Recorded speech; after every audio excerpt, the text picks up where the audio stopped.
Day 17. In times of darkness. I will wait on the Lord, who hides his face from the house of Jacob, and I will hope in him. Isaiah 8:17.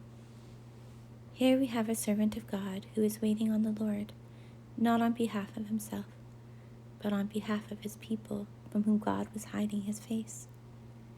This suggests to us that though our waiting on God may begin with our personal needs and with our desire for God to reveal himself to us, it must not stop there. We may be walking in the full light of God's countenance, yet God may be hiding his face from the people around us. We can remain content, thinking that this is simply the just punishment of their sin or the consequence of their indifference. But we are called to be tender-hearted, to mourn their sad estate, and to wait on God on their behalf.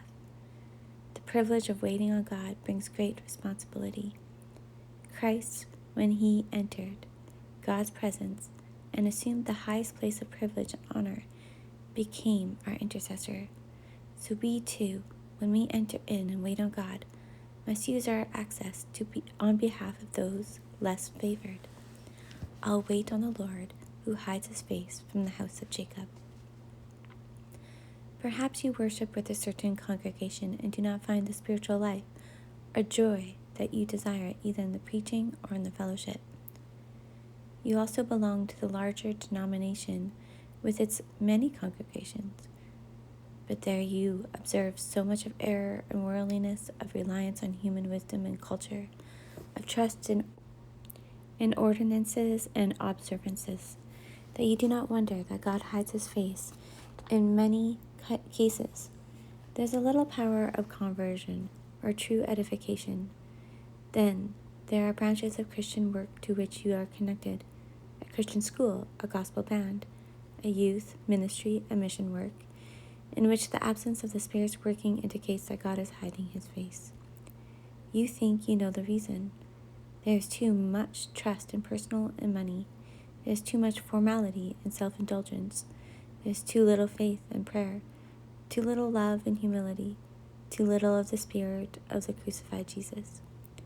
At times you feel as if things are hopeless. Nothing will help. Do you believe that God can help and will help? Adapt the spirit of the prophet as you receive his words and commit to waiting on God on behalf of his erring children. Instead of falling into judgment or condemnation, despondency, or despair, accept your calling to wait on God. If others fail to do so, redouble your efforts. The deeper the darkness, the greater the need of appealing to the light, the greater the self-sufficiency around you, which doesn't realize that it is poor and wretched and blind. The more urgent the call is to those who see the evil and have access to him who alone can help. Remain at your post, waiting on God. Whenever you are tempted to complain or to sigh, say instead, I will wait on the Lord, who hides his face from the house of Jacob. There is still a larger circle, the Christian church throughout the world. Think of all the Orthodox, Catholic, and Protestant churches, and the state of the millions that belong to them. There is much nominal profession and formality in the temple of God. Is that not abundant proof that God does hide his face? So what are those who see and mourn the sad state of the church supposed to do? The first thing to be done is this: I'll wait on the Lord, who hides his face from the house of Jacob. Let us wait on God in humble confession of the sins of his people. Let us set aside time and wait on him in the exercise.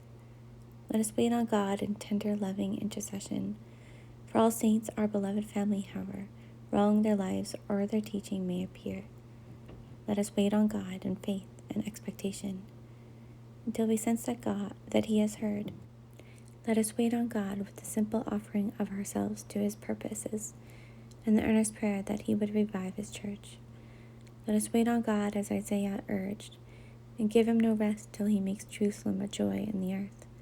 Isaiah 62:7. Yes, let us turn to the Lord and wait patiently for him, who now hides his face from so many of his children. And let us say regarding the light of his countenance, which we long for all his people to see, I wait for the Lord, my soul waits. and in his word do I hope. My soul waits for the Lord more than those who watch for the morning. Yes, more than those who watch for the morning. My soul wait only on God.